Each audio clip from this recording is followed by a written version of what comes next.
বিস্তারিত সংবাদের শুরুতে জানিয়ে দিচ্ছি সুপার ফ্রেশ ফর্টিফাইড সয়াবিন তেল সংবাদ শিরোনামগুলো।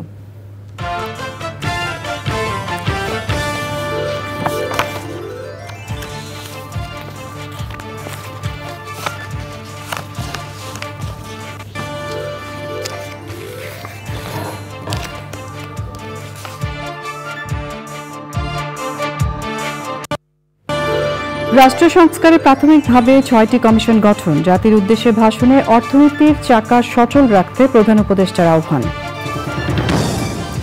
আশুলিয়ার মরদেহ পোড়ানোয় তদন্ত সংস্থায় আরও ২ অভিযোগ, হত্যা ও গণহত্যার অভিযোগ শেখ হাসিনা সহ ৭০ জনের বিরুদ্ধে। নির্বাচনের মাধ্যমে জনগণের সরকার হলে স্বৈরাচার বিদায়ের লক্ষ্য অর্জন হবে মন্তব্য, রাজনীতির পাশাপাশি অর্থনৈতিক মুক্তিতে তারেক রহমানের প্রত্যয়। ২০০০ মেগাওয়াট বিদ্যুৎ ঘাটতিতে লোডশেডিংয়ে ভোগান্তি, গ্যাস আমদানিতে সরকারের প্রয়োজনীয় ডলার ছাড়ের সিদ্ধান্ত। এবং সবুজে সাজাই বাংলাদেশ স্লোগানে পিরোজপুরে প্রকৃতি ও জীবন ক্লাবের বৃক্ষরোপণ ও চারা বিতরণ, পরিবেশের ভারসাম্য রক্ষায় কর্মসূচির প্রশংসা।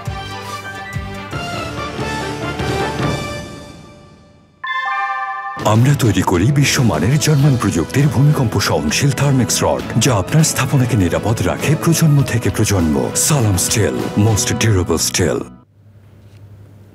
সংবাদ শিরোনামগুলো জানাচ্ছিলাম। এখনকার এই সংবাদ আয়োজন একই সঙ্গে চ্যানেল আই এর ইউটিউব চ্যানেলে এবং চ্যানেল আই এর ওটিটি প্ল্যাটফর্ম আই স্ক্রিনে লাইভ স্ট্রিম হচ্ছে। এবার যাচ্ছে বিস্তারিত প্রসঙ্গে। রাষ্ট্র সংস্কারের অংশ হিসেবে প্রাথমিকভাবে ৬টি কমিশন গঠনের সিদ্ধান্ত নেওয়া হয়েছে বলে জানিয়েছেন অন্তর্বর্তী সরকারের প্রধান উপদেষ্টা ডক্টর মোহাম্মদ ইউনূস। সন্ধ্যায় জাতির উদ্দেশ্যে দেয়া ভাষণে তিনি বলেন, সকলের সমান অধিকার নিশ্চিত করাই সংস্কারের মূল লক্ষ্য। অর্থনীতির চাকা সচল রাখার আহ্বান জানিয়ে প্রধান উপদেষ্টার প্রত্যাশা, সকলের সহযোগিতায় বাংলাদেশ বিশ্বের দরবারে মাথা উঁচু করে দাঁড়াবে। সাদি মাহমুদের রিপোর্ট। প্রিয় দেশবাসী, দেশের শিশু কিশোর কিশোরী প্রফেসর মোহাম্মদ ইউনূসের নেতৃত্বে অন্তর্বর্তী সরকার গঠনের ১ মাস পূর্ণ হয়েছে ৮ সেপ্টেম্বর। মাস পূর্তিতে জাতির উদ্দেশ্যে ভাষণ প্রফেসর মোহাম্মদ ইউনূসের। ফাউন্ডেশন গ্রহণ করছে। বক্তব্যের শুরুতেই জুলাই আগস্টের গণ অভ্যুত্থানে নিহতদের স্মরণ করেন প্রধান উপদেষ্টা। বলেন, সকল শহীদ পরিবারের পুনর্বাসনের কথা। গণ অভ্যুত্থানে সকল শহীদের পরিবারকে পুনর্বাসন করা হবে। সকল আহত শিক্ষার্থী, শ্রমিক, জনতার চিকিৎসার সম্পূর্ণ ব্যয় সরকার বহন করবে। আহতদের দীর্ঘমেয়াদী এবং ব্যয়বহুল চিকিৎসা এবং শহীদদের পরিবারের দেখাশোনার জন্য স্বাস্থ্য মন্ত্রণালয়ের নেতৃত্বে একটি পূর্ণাঙ্গ তালিকা প্রস্তুত করা হয়েছে। এখন এই নতুন তথ্য পাওয়ার ভিত্তিতে এই তালিকা হালনাগাদ করা হতে থাকবে। গণ অভ্যুত্থানের শহীদদের স্মৃতি ধরে রাখতে সরকার তার যাত্রা লগ্নে জুলাই গণহত্যা স্মৃতি ফাউন্ডেশন নামে একটি ফাউন্ডেশন প্রতিষ্ঠার উদ্যোগ নেয়। এখন সেই ফাউন্ডেশন তৈরি হয়েছে। সকল শহীদ পরিবার এবং আহতদের সর্বোত্তম চিকিৎসা সহ তাদের পরিবারের সম্পূর্ণ দায়িত্ব এই ফাউন্ডেশন গ্রহণ করছে। এই ফাউন্ডেশনে দান করার জন্য দেশের সকল মানুষ এবং বিদেশে অবস্থানরত বাংলাদেশিদের আমরা আহ্বান জানাচ্ছি। সংস্কারের মাধ্যমে জাতি হিসেবে নতুনভাবে যাত্রা শুরু করার কথা বলেন প্রফেসর ইউনূস। জানান, সংস্কারের প্রাথমিক পদক্ষেপ হিসেবে ৬টি কমিশন গঠন করার সিদ্ধান্ত নেওয়া হয়েছে। এসব কমিশনের কাজ পরিচালনার জন্য বিষয়ভিত্তিক অভিজ্ঞতা বিবেচনা করে ৬ জন বিশিষ্ট নাগরিককে কমিশনগুলো পরিচালনা করার দায়িত্ব দেওয়া হয়েছে। পূর্ণাঙ্গভাবে গঠিত হওয়ার পর কমিশন আনুষ্ঠানিকভাবে তাদের কাজ আগামী ১ অক্টোবর থেকে শুরু করতে পারবে বলে আমি আশা করছি এবং এটি পরবর্তী ৩ মাসের মধ্যে সম্পন্ন হবে বলে আমরা ধারণা করছি। কমিশনের রিপোর্টের ভিত্তিতে সরকার পরবর্তী পর্যায়ে প্রধান রাজনৈতিক দলগুলোর সাথে পরামর্শ সভার আয়োজন করবে।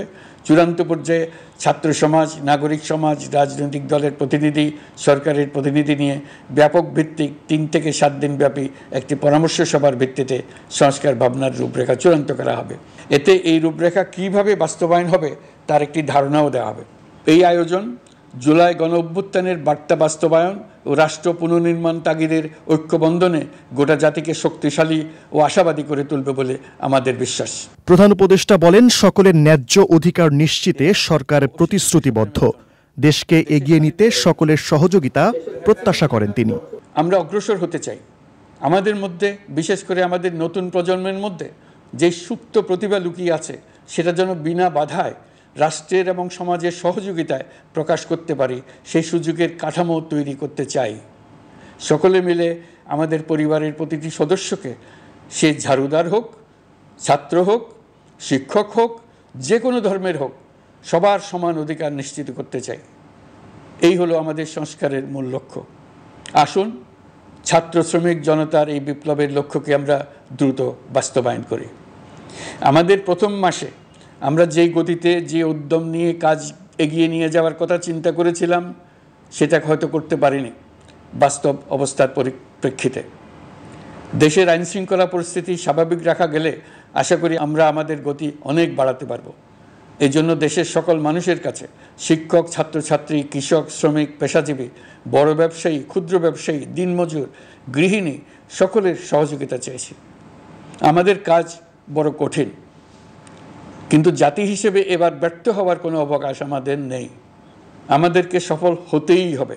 গণতান্ত্রিক বাংলাদেশের রূপরেখা তৈরি করতে অন্তর্বর্তী সরকার দৃঢ় প্রতিজ্ঞ বলে উল্লেখ করেন প্রধান উপদেষ্টা। সেই সাথে আইন নিজের হাতে তুলে সমাজে বিশৃঙ্খল পরিবেশ সৃষ্টি না করার আহ্বান জানান প্রধান উপদেষ্টা প্রফেসর মোহাম্মদ ইউনূস। সাদি মাহমুদ, চ্যানেল আই, ঢাকা। আন্দোলনের সময় আশুলিয়ায় ভ্যান গাড়িতে ৬ জনের মরদেহ পুড়িয়ে দেওয়ার ঘটনায় আন্তর্জাতিক অপরাধ ট্রাইব্যুনালের তদন্ত সংস্থায় আরও 2টি অভিযোগ দায়ের করা হয়েছে। তদন্ত দলের প্রধান আতাউর রহমান জানিয়েছেন, আশুলিয়ার টেক্সটাইল ইঞ্জিনিয়ারিং কলেজের ৪র্থ বর্ষের শিক্ষার্থী সাজ্জাদ হোসেন সজলকে হত্যার অভিযোগ দায়ের করেন নিহতের মা শাহিনা বেগম। এতে সাবেক প্রধানমন্ত্রী শেখ হাসিনা সহ 40 জনের বিরুদ্ধে হত্যা ও গণহত্যার অভিযোগ আনা হয়েছে। আর আশুলিয়ার একটি স্কুলের 10ম শ্রেণীর শিক্ষার্থী আসাবুর হত্যার ঘটনায় অভিযোগ দায়ের করেন নিহতের ভাই রিজওয়ানুল। এতে 30 জনের বিরুদ্ধে অভিযোগ আনা হয়েছে। ধানমন্ডির আন্তর্জাতিক অপরাধ ট্রাইব্যুনালের তদন্ত সংস্থায় বুধবার এই অভিযোগ দায়ের করা হয়। এর আগে ঢাকার আশুলিয়ায় গত 5ই আগস্ট পুলিশ ভ্যানে ছাত্র জনতার মরদেহ পোড়ানোর অভিযোগ ওঠে। গুলি করে হত্যার পর ভ্যান গাড়িতে উঠিয়ে মরদেহ পুড়িয়ে ফেলা হয় বলে অভিযোগ রয়েছে। গত 31শে আগস্ট থেকে সামাজিক যোগাযোগ মাধ্যমে ভ্যান গাড়িতে 6 জনের মরদেহ পুড়িয়ে দেওয়ার একটি ভিডিও ভাইরাল হয়।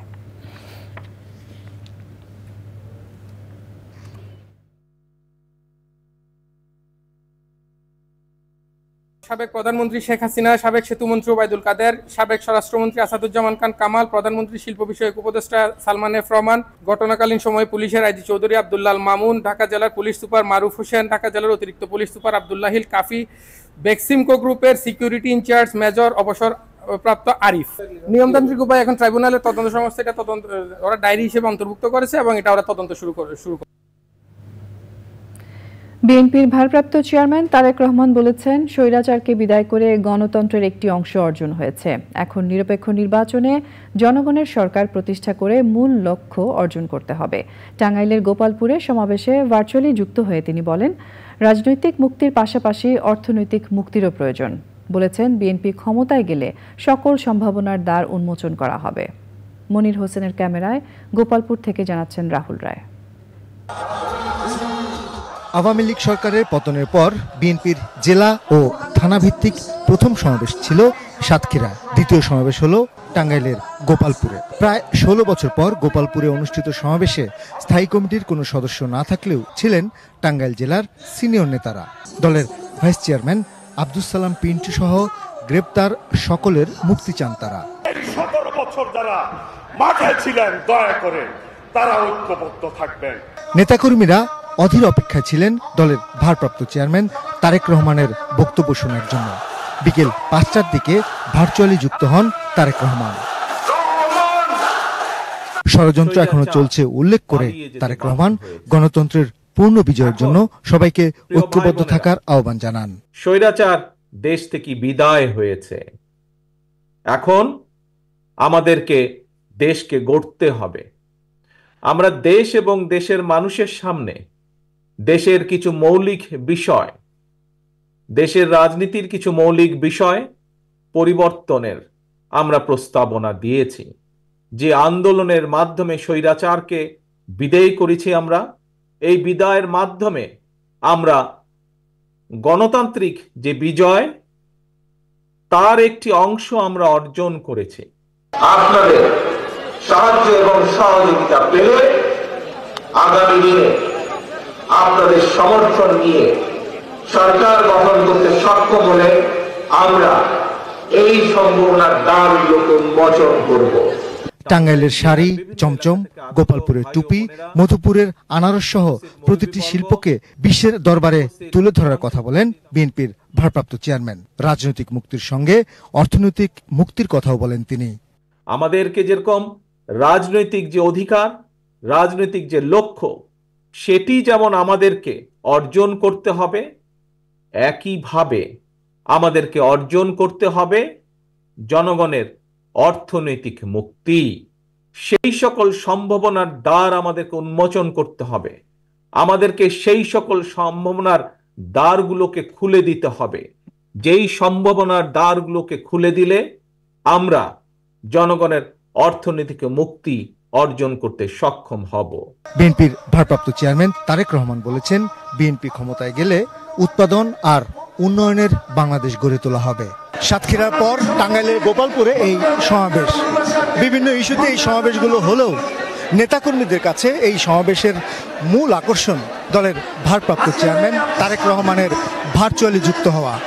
এই সমাবেশেও তারেক রহমান বলেছেন, ধৈর্য ধারণ করে শৃঙ্খলা বজায় রেখে দলকে সুসংগঠিত করতে। দলের নেতাকর্মীরাও বলেছেন সেই পথে তারা এগোবেন। টাঙ্গাইলের গোপালপুর থেকে রাহুল রায়, চ্যানেল আই। চাহিদার তুলনায় 2000 মেগাওয়াটের বেশি বিদ্যুৎ ঘাটতিতে নাকাল দেশের মানুষ। গরমে লোডশেডিং হওয়ায় ভোগান্তি পোহাতে হচ্ছে সাধারণ মানুষকে। শিগগিরই সমস্যা সমাধানের জন্য উদ্যোগ নেওয়া হয়েছে বলে জানিয়েছেন বিদ্যুৎ ও জ্বালানি উপদেষ্টা। গ্যাস আমদানির জন্য প্রয়োজনীয় ডলার ছাড় দেওয়া হবে বলেও জানান তিনি। বিস্তারিত জানাচ্ছেন রফিকুল বাশার। কতক্ষণ কারেন্ট নেই? প্রত্যেকদিন কারেন্ট যাচ্ছে? প্রতিদিন আসবে 3 বার যায় দিনের মধ্যে। এই অভিযোগ শুধু ঢাকা শহরের না, প্রত্যন্ত গ্রামেও। শহর গ্রাম নির্বিশেষে সারা দেশের মানুষকেই বিদ্যুতের ভোগান্তি পোহাতে হচ্ছে। দিনে রাতে অন্তত 4 থেকে 5 ঘন্টা বিদ্যুৎ থাকছে না। কেবল গ্যাসের অভাবেই ছোট বড় 20টি বিদ্যুৎ কেন্দ্র বন্ধ। কারিগরি ত্রুটির কারণে বন্ধ আছে বড় কয়েকটি কেন্দ্র। সব মিলিয়ে 141টি কেন্দ্রের মধ্যে 53টি বন্ধ। আর এতেই লোডশেডিং বেড়েছে। উৎপাদন বাড়াতে ব্যবস্থা নেওয়া হয়েছে বলে জানালেন বিদ্যুৎ ও জ্বালানি উপদেষ্টা। বিদ্যুৎ সরবরাহের ঘাটতির যেটা প্রধান কারণ সেটা হচ্ছে গ্যাসের অভাব। তো আপনারা জানেন যে ওই যে এফএসআরইউ সামিটের এফএসআরইউটা প্রায় 3.5 মাস ধরে বন্ধ ছিল। তো সেটা এখন ঠিক হয়েছে এবং আমরা নতুন গ্যাসের অর্ডার দিয়েছি। এই প্রক্রিয়া শেষ করে ধরেন 3 সপ্তাহের মধ্যে এটা গ্যাস আসবে। তাহলে 500 MMCFD গ্যাস ইয়েতে যুক্ত হবে। এর ফলে আশা করি যে এই লোডশেডিং পরিস্থিতির উন্নতি করবে। ডলার আমরা করতেছি, পেমেন্ট করতেছি আমরা, এবং ওই আপনারা জানেন যে ডলারের অ্যাভেলেবিলিটি কিছুটা বেড়েছে। তো এটা আমরা কন্টিনিউয়াসলি এটা করতেছি আমরা। বিদ্যুৎ সরবরাহ স্বাভাবিক রেখে কলকারখানা চালু না রাখলে ডলারের আরও সংকট হবে বলে মনে করেন বিশেষজ্ঞরা। আমাদের নিশ্চিত করতে হবে শিল্প কারখানার উৎপাদন যেন ব্যাহত না হয় বিদ্যুৎ সংকটের কারণে। তাহলে আমরা রপ্তানি করতে পারবো না, সেক্ষেত্রে আমরা আবারও ডলার সংকটে পড়ব। কাজেই আমাদের ডলার রিলিজ করতে হবে যাতে আমরা পর্যাপ্ত জ্বালানির সরবরাহ নিশ্চিত করতে পারি। অন্যদিকে যেহেতু নভেম্বর থেকে ফেব্রুয়ারি পর্যন্ত শীতকাল, কাজে এই সময়টা আমরা একটু রিলিফ পাবো। সে সময়টার ভিতরে আমাদের পরিকল্পনা করতে হবে আগামী সামারের জন্য, তখন যেন আমরা পর্যাপ্ত জ্বালানি সরবরাহ নিশ্চিত করতে পারি।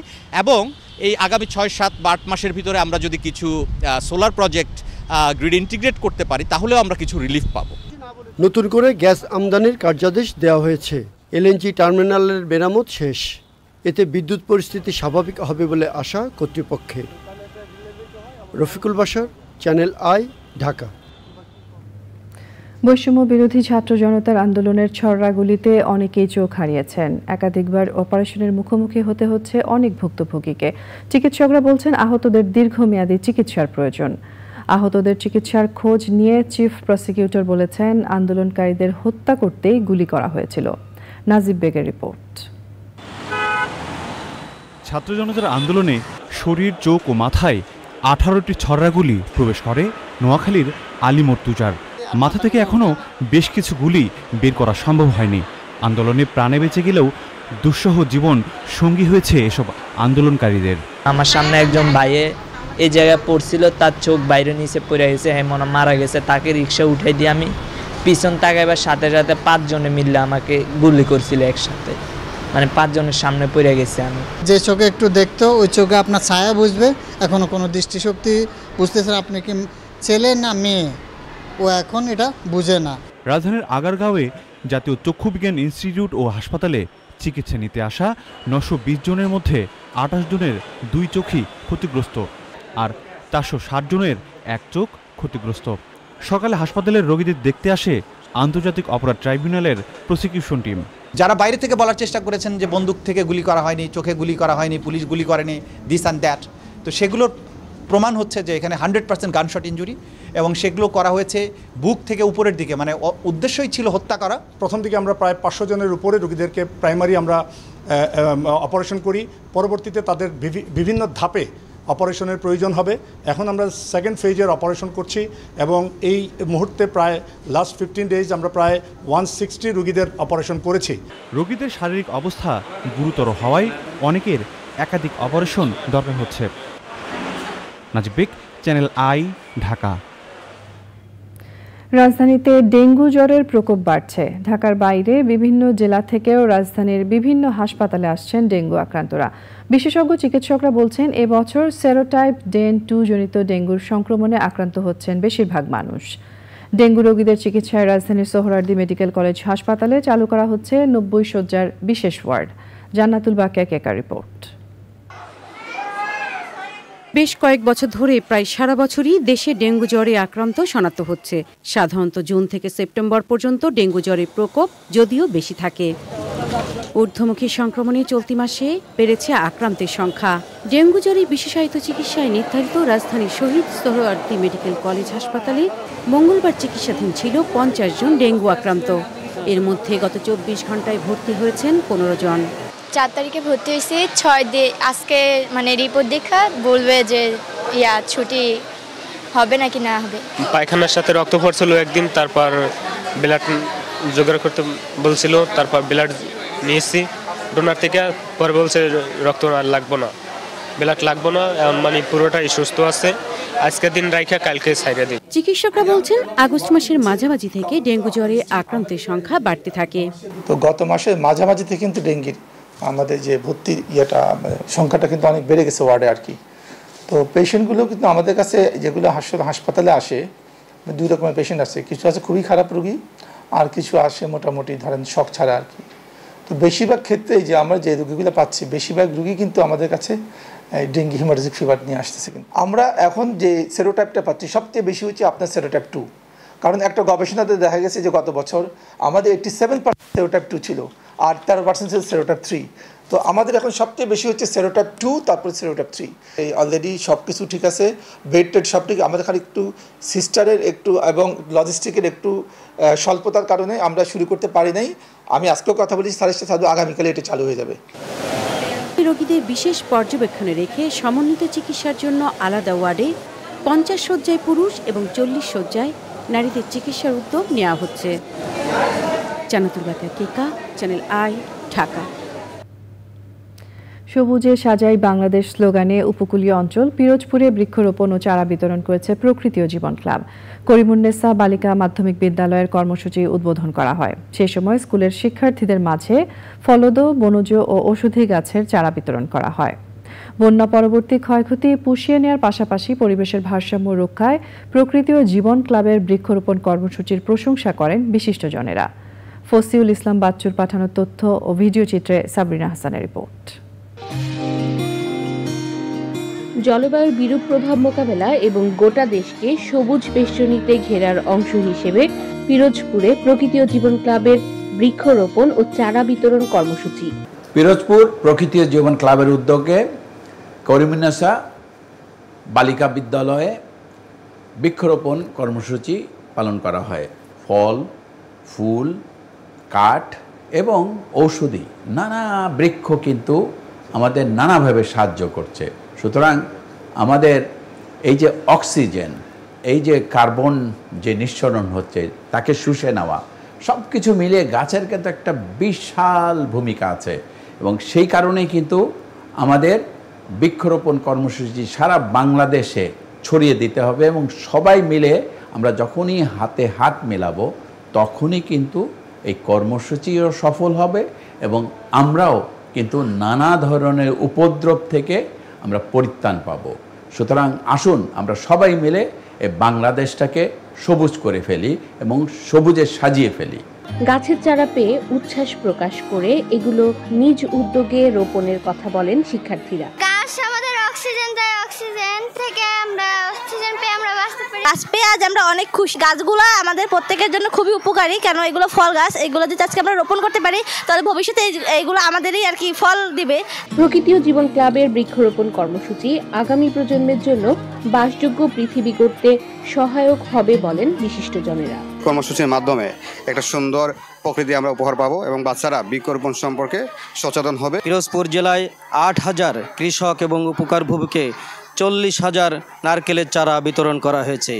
এই নারকেল গাছ বা অন্যান্য সকল গাছ আমাদের যে কার্বন শোষণ করে নেবে, আমাদের বাংলাদেশকে শীতল করবে।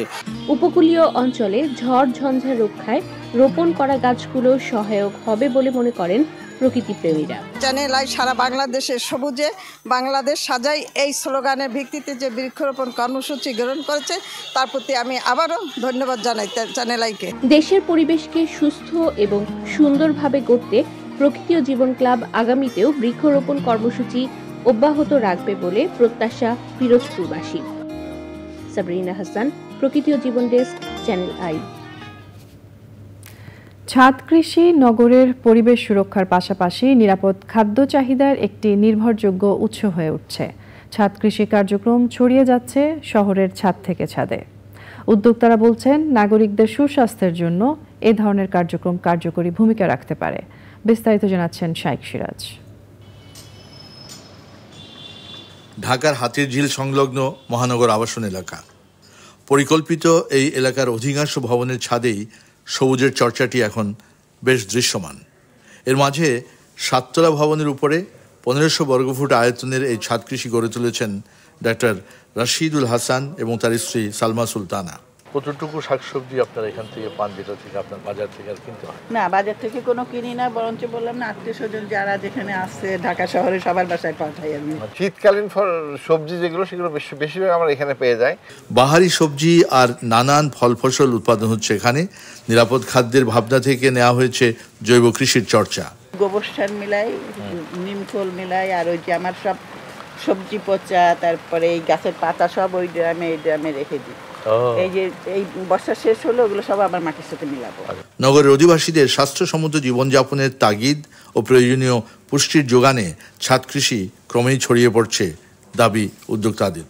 সমস্ত হাউস ওয়াইফ যারা আছে তাদেরকে অনুরোধ করব যে আপনারা অবসর সময় একটা গাছ হলেও লাগান। নগরে নিরাপদ খাদ্য নিশ্চয়তার জন্য অনেক পরিবারই আজকাল ছাদ কৃষির দিকে ঝুঁকছেন, কারণ এখান থেকে তারা নিরাপদ খাদ্যের পাশাপাশি মানসিক একটা প্রশান্তি পাচ্ছেন, যেটি সবচেয়ে বড় মূল্যায়ন করছেন। এবং এটি দেখে আশেপাশের এলাকাগুলোতেও ছাদ কৃষি ছড়িয়ে যাচ্ছে। রাশিদুল হাসান এবং সালমা সুলতানার এই ছাদ কৃষিটি তেমনই একটি উদাহরণ সৃষ্টি করেছে মহানগর এলাকায়। ঢাকার মহানগর থেকে শাইখ সিরাজ, চ্যানেল আই। এ নিয়ে বিস্তারিত প্রতিবেদন দেখবেন বৃহস্পতিবার বেলা 3:05 হৃদয়ে মাটি ও মানুষের ডাক অনুষ্ঠানে। আমাদের এবারের প্রসঙ্গ আই স্পোর্টস।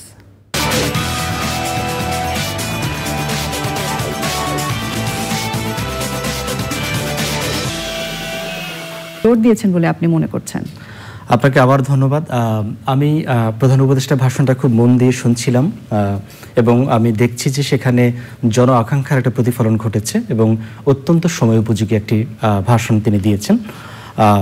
তবে একটা ব্যাপার হচ্ছে যে আমরা যেটা দেখছি গত 1 মাস পেরিয়ে গেছে, সো আমরা যেটা বলবো যে এই অন্তর্বর্তীকালীন সরকারের হানিমুন পিরিয়ড সেটা শেষ।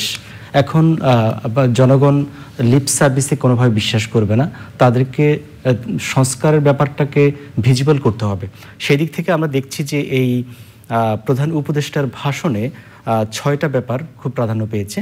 6টা ব্যাপার সংস্কার। তিনি নির্বাচন ব্যবস্থার কথা বলেছেন, নির্বাচন ব্যবস্থা কমিশনের কথা বলেছেন, পুলিশ প্রশাসনের কথা বলেছেন, বিচার বিভাগের কথা বলেছেন, দুর্নীতি দমন কমিশন সংস্কারের কথা বলেছেন, জনপ্রশাসন সংস্কারের কথা বলেছেন এবং সংবিধান সংস্কারের কথা বলেছেন। সো এই 6টি জায়গা অত্যন্ত গুরুত্বপূর্ণ আমি মনে করি এবং খুবই ওয়েল রিসার্চ এবং খুবই সময় উপযোগী, যেটা একটু আগে বলছিলাম। কিন্তু পাশাপাশি আমি বলবো যে আরও 2-1টি ব্যাপার তিনি আনতে পারতেন হয়তো। সেক্ষেত্রে আমি বলবো যে শিক্ষা ব্যবস্থা সংস্কার খুব জরুরি একটা ব্যাপার। তার কারণ হচ্ছে দক্ষ মানব সম্পদ যদি আমরা তৈরি না করতে পারি তাহলে কিন্তু তারা পরবর্তীতে গিয়ে বিভিন্ন সেক্টরে সার্ভিস দিতে পারবে না, এবং যে ধরনের কোয়ালিটি মানুষকে আমরা চাই, যে ধরনের জ্ঞানভিত্তিক সমাজ আমরা তৈরি করতে চাই, তার জন্য আমি মনে করি শিক্ষা ব্যবস্থার সংস্কার অতি জরুরি ব্যাপার। এবং আমরা সবাই এটা জানি যে এই বৈষম্য বিরোধী ছাত্র আন্দোলন সেটা স্টার্ট হয়েছে শিক্ষা প্রতিষ্ঠান থেকে। সো আমি মনে করি শিক্ষা ব্যবস্থা সংস্কারকে গভর্নমেন্ট অনেক বেশি প্রায়োরিটি দিলে সেটা হয়তো মানে ইন ফিউচার এই জাতির জন্য এবং জনগণের জন্য ভালো হবে বলে মনে হচ্ছে আমাদের। গণতান্ত্রিক সংস্কারের রূপরেখা কতটা আপনার কাছে কেমন মনে হচ্ছে, যে কতটা স্পষ্ট হয়ে উঠেছিল ওনার বক্তব্যে? দেখেন, it's too early to make a comment. তার কারণ উনি মাত্র একটা রূপরেখা দিয়েছেন, উনি 6টা ব্যাপার ধরে আলাপ করেছেন এবং সেখানে এই কমিশনগুলোর প্রধান কারা হতে পারেন সে নামগুলো দিয়েছেন, এবং সেই কমিশনগুলো এখনও কিন্তু কোনো ফরমেশন হয়নি এবং সেটা ফরমেশন হতেও সময় লাগবে। এখনই আমার ধারণা মানে চূড়ান্ত কমেন্ট করার সময় আসেনি। তারপর আমি বলবো যে কমিশনের প্রধান কিংবা কমিশনে যারা অন্তর্ভুক্ত হবেন তাদের আন্দোলনের সাথে যারা সম্পৃক্ত ছিল, মানে আমি বলছি যে এই যে ফ্যাসিজম বিরোধী বা স্বৈরাচার বিরোধী আন্দোলনের সাথে যারা সম্পৃক্ত ছিল তেমন মানুষদেরকে প্রাধান্য দেওয়া উচিত বলে আমি মনে করি, এবং পাশাপাশি এই আন্দোলনের স্পিরিটকে ধারণ করে এই ধরনের মানুষকে আনা প্রয়োজন বলে আমি মনে করি।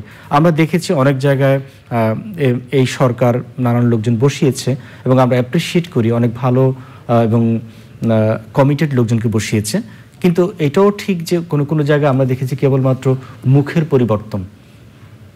আমি যদি বলি যে এর পরিবর্তে বিকে বসিয়েছে, সো আমরা এই ধরনের পরিবর্তন চাই না, আমরা চাই এক ধরনের কোয়ালিটেটিভ চেঞ্জ আসুক, এবং কোয়ালিটেটিভ চেঞ্জ আসার জন্য যারা কমিটেড, আন্দোলনের সাথে সম্পৃক্ত, আন্দোলনের স্পিরিটকে ধারণ করে এমন মানুষদেরকে পদায়ন করা এবং যোগ্য মানুষকে যোগ্য জায়গায় বসানো প্রয়োজন বলে আমরা মনে করি।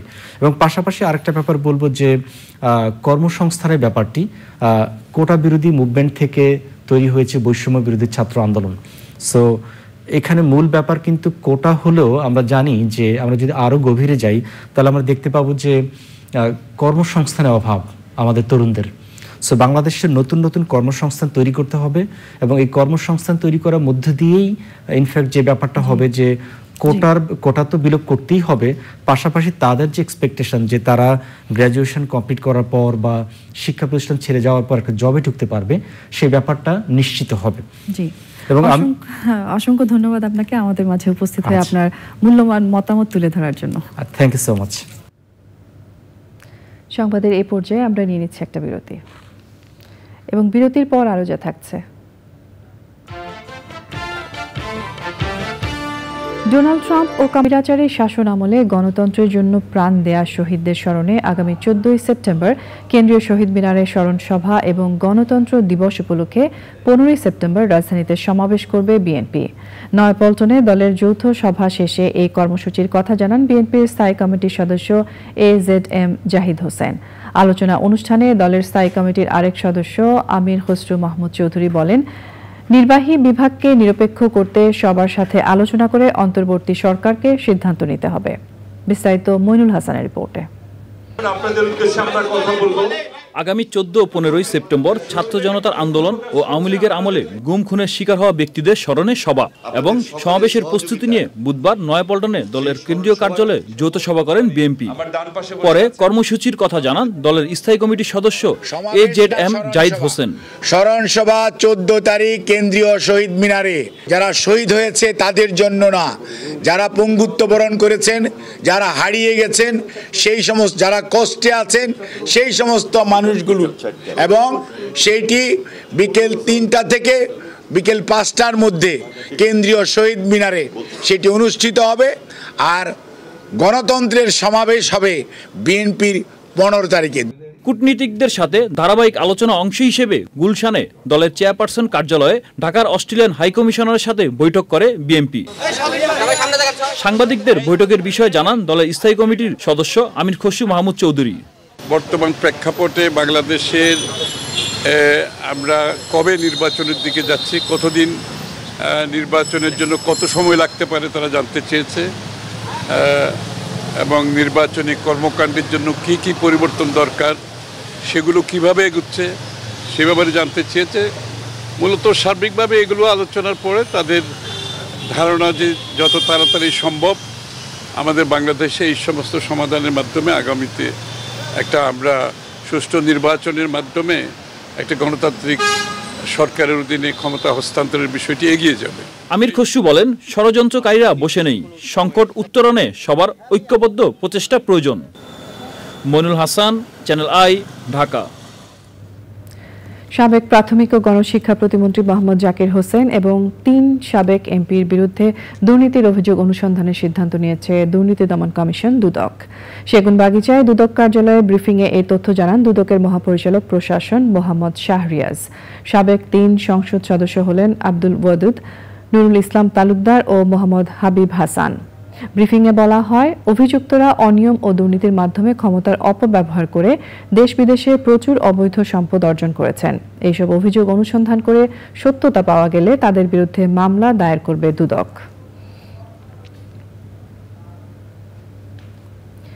গাজীপুর ও সাভারে পোশাক কারখানার শ্রমিকদের আন্দোলনের পিছনে রাজনৈতিক ইন্ধন দেখছেন শ্রম ও কর্মসংস্থান উপদেষ্টা আসিফ মাহমুদ সজীব ভূঁইয়া।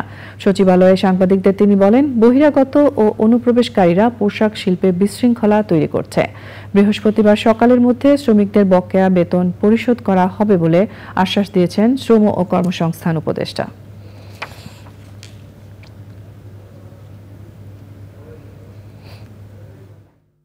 রাজনৈতিক সংশ্লিষ্টতা যে আছে এটা তো ইতিপূর্বে আপনারা দেখেছেন। এখানে ঝুট ব্যবসা দখলকে কেন্দ্র করে এক ধরনের সন্ত্রাস সেখানে চলছে এবং সেটার প্রভাব আসলে সেখানে আছে। শ্রম সংশ্লিষ্ট না, ইন্ডাস্ট্রি সংশ্লিষ্ট না, এরকম যারা অনুপ্রবেশ করে সমস্যা সৃষ্টির চেষ্টা করছে, সেটা ঝুট ব্যবসায়ী হোক কিংবা রাজনৈতিক সংশ্লিষ্ট হোক, তাদের ব্যাপারে সরকার কঠোর অবস্থানে থাকবে।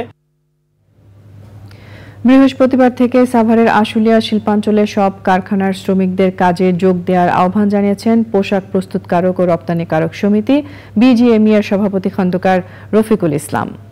আশুলিয়ার নরসিংহপুর এলাকায় শ্রমিক অসন্তোষ ও নৈরাজ্য সৃষ্টিকারীদের প্রতিহত করতে শ্রমিক সমাবেশে তিনি এই আহ্বান জানান। এই সময় হামিম গ্রুপের ব্যবস্থাপনা পরিচালক AK আজাদ, সাবেক সংসদ সদস্য ডাক্তার দেওয়ান মোহাম্মদ সালাউদ্দিন বাবু, আল মুসলিম গ্রুপের ব্যবস্থাপনা পরিচালক আব্দুল্লাহ, সাভার উপজেলা পরিষদের সাবেক ভাইস চেয়ারম্যান দেওয়ান মঈনুদ্দিন বিপ্লব সহ অন্যরা উপস্থিত ছিলেন।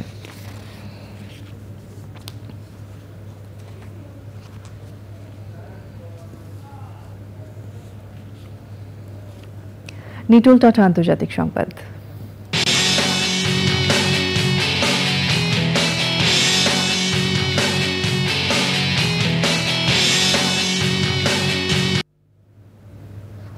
সরাসরি টিভি বিতর্কে একে অপরকে মিথ্যাবাদী ও দুর্বল বলে অভিযুক্ত করেছেন ডোনাল্ড ট্রাম্প এবং কামালা হ্যারিস। গাজা ইসরায়েল যুদ্ধ প্রশ্নে ট্রাম্প বলেছেন, তিনি যখন প্রেসিডেন্ট ছিলেন তখন বিশ্বে কোনো যুদ্ধ হয়নি। ওদিকে কামালা বলেছেন, 2 রাষ্ট্রভিত্তিক সমাধান এবং যুদ্ধের অবসান চান তিনি।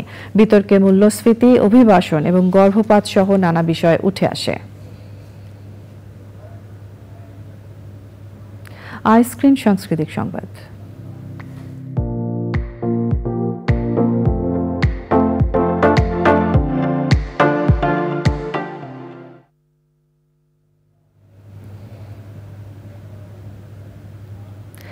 সিনেমা সহ সকল ধরনের শিল্পের সেন্সরশিপ বাতিলের জন্য কাজ করবেন বলে জানিয়েছেন শিল্পকলা একাডেমির নবনিযুক্ত মহাপরিচালক ডক্টর সৈয়দ জামিল আহমেদ। সংবাদ সম্মেলনে শিল্পকলার আইন সংশোধন করতে উদ্যোগ নেবেন জানিয়ে তিনি বলেন, শিল্পকলার উন্নয়নে স্বল্প, মধ্যম ও দীর্ঘমেয়াদী লক্ষ্যে কাজ করবেন। শিল্পকলায় অতীতের সকল অনিয়মের বিচার করা হবে বলেও মন্তব্য করেন তিনি।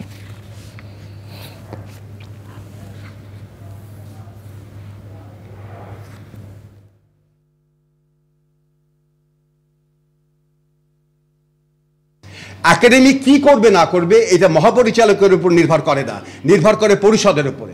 সেই পরিষদে একেবারে আমাদের আমলাতন্ত্র থেকে বাদ দিয়ে আমরা চাইবো, আমরা প্রস্তাব করব সেখানে শিল্পীদের ব্যাপক অংশগ্রহণ থাকুক এবং ছাত্রদের ভেতর থেকে কিংবা ইয়াঙ্গার জেনারেশনের ভেতর থেকে ব্যাপক অংশগ্রহণ থাকুক যতটা সম্ভব।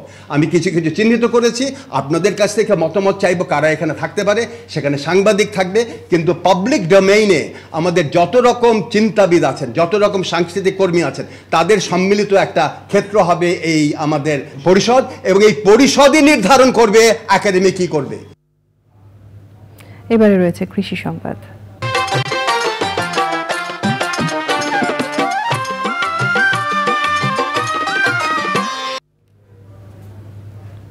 নীলফামারীতে পরিত্যক্ত মুরগির খামারে বস্তায় আদা চাষ ও ফিলিপাইন জাতের আখ চাষ করে লাভবান হয়েছে নূরজামান নামে এক কৃষি উদ্যোক্তা।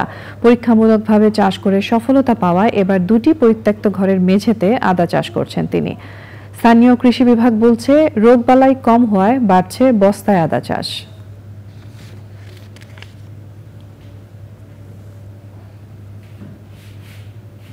প্রকৃতি সংবাদ।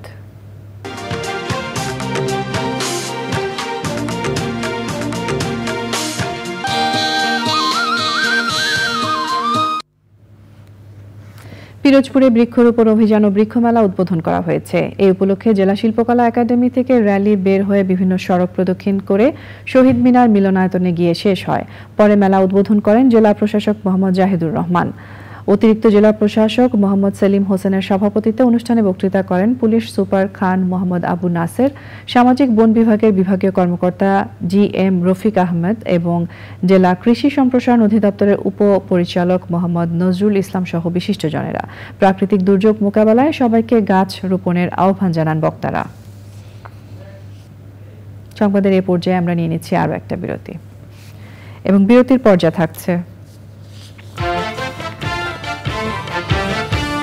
সাবেক বিদ্যুৎ ও জ্বালানি উপদেষ্টা। স্বাগত জানাচ্ছি আরও একবার চ্যানেল আই সংবাদে। বৈষম্য বিরোধী ছাত্র আন্দোলন চলাকালে রাজধানীর বাড্ডায় সুমন শিকদার হত্যা মামলায় সাবেক প্রধানমন্ত্রী শেখ হাসিনার বিদ্যুৎ জ্বালানি ও খনিজ সম্পদ বিষয়ক উপদেষ্টা তৌফিকে ইলাহি চৌধুরীর 4 দিনের রিমান্ড মঞ্জুর করেছেন আদালত।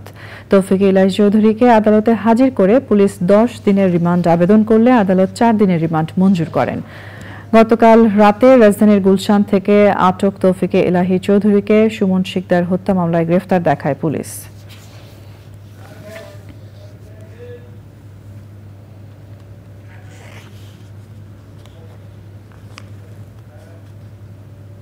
সংবাদের এই পর্যায়ে নিয়ে নিচ্ছি আরও একটা বিরতি, এবং বিরতির পর খেলার খবরে যা থাকছে।